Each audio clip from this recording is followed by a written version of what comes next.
as the sun sets. Most people at the Hebrew home at Riverdale, on the Hudson River, settle down for the night. But for the Alzheimer's and dementia patients who are involved in one of the most unique programs in the country, their day is just beginning.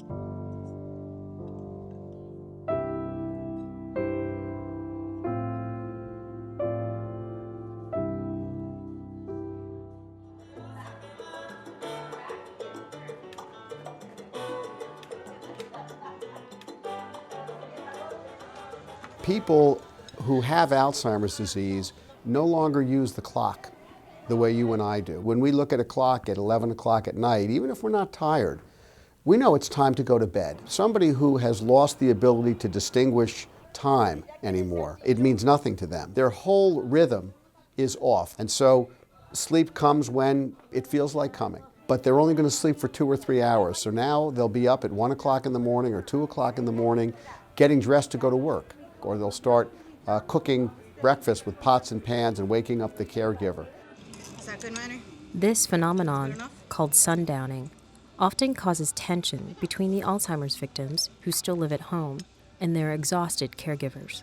We would be up most of the night. She won't stay in her bed. She'll keep getting up, and then she would start screaming her prayers out really loud and wake up the entire house. Louise Yaron has been caring for her 90-year-old mother, Catherine Fatanti, ever since Catherine started slowly losing her mind.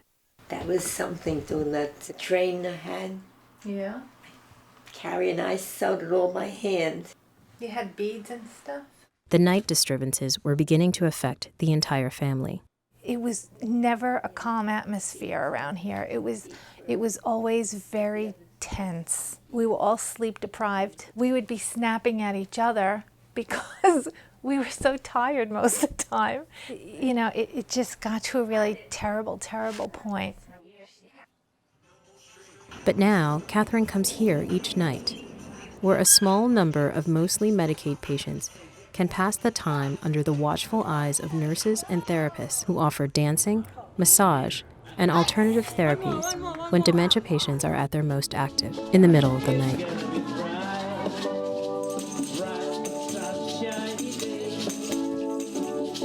Because we run at night, you know, the whole nursing home was quiet at that time, and we're kind of like the party house on the block. You know, the lights are on all night, and, you know, the music is going. It's like an all-night party here.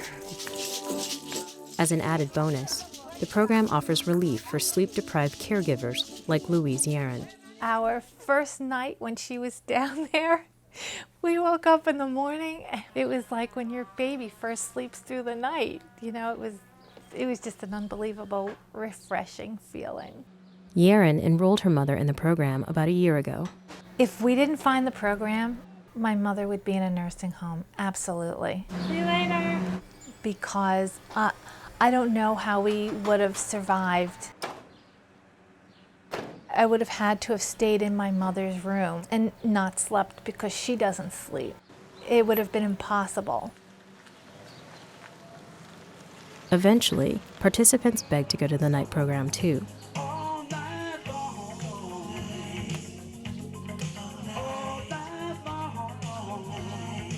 Head therapist Karina Larecki. Oh, they get stimulation, they get, activities, they get exercise, they have people around them, which sometimes at home they watch a TV. I mean, these people come here faithfully every day.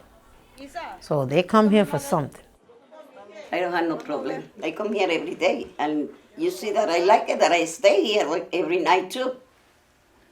I don't go home. Carmen Fevres also comes here every night. I like the people. I like the one guy coming for the musician. In her 60s, Fevres lives by herself and, according to friends, has been slowly losing her memory. Porque yo estaba enferma. I don't remember nothing. You were sick? What were you sick with? You know, she lost her mind. That's what happened. I have no memories. A diabetic, Fevres often forgets that she eats, sometimes doubling or tripling her meals. Coming. Despite the playful atmosphere, No. the elder serve therapists never forget that they are dealing with people who have a complicated illness with a variety of needs, ailments, and behaviors. It's not an easy population to work with. It's an everyday introducing yourself to this person. It's an everyday trying to get through this person, and you have to be careful which way you speak to them because you don't know which way they're gonna go. They forget their lives that they lived. It's not like forgetting your keys. Your body goes through things. We have to respect them as adults, so you can't treat them like a child. The night activities are designed to keep participants busy. For the lucid patients, there's lively music and dancing, or sunset walks when the weather is nice. While in a separate room is a special care group, those whose minds are further gone. Soft lighting and new age music create a soothing atmosphere, though sometimes there are outbursts. Why are you mad? Don't be mad. Don't be mad. Fuad Mustafa is in his 80s and barely speaks. We really got to comfort and try to, understand where he's coming from. So it's harder for him, and it's more frustrating because we're not understanding and he's not understanding us. To calm himself, Mustafa dips his fingers into a bowl filled with toys and soapy water with a lavender scent. The ElderServe program doesn't manage behavior with drugs, and instead employs holistic remedies like massage, pet therapy, aromatherapy, and touch therapies to keep patients calm. It is far better, in my opinion, to touch, to caress, to hug, to massage than it is to medicate. Larecki agrees. There's a lot of people out there and a lot of families that need this kind of setting, and they don't even know about it. So after 10 years, why isn't there another place like this in the country? We don't understand why others wouldn't replicate this because there's clearly a need for it in every community. Alzheimer's disease exists everywhere.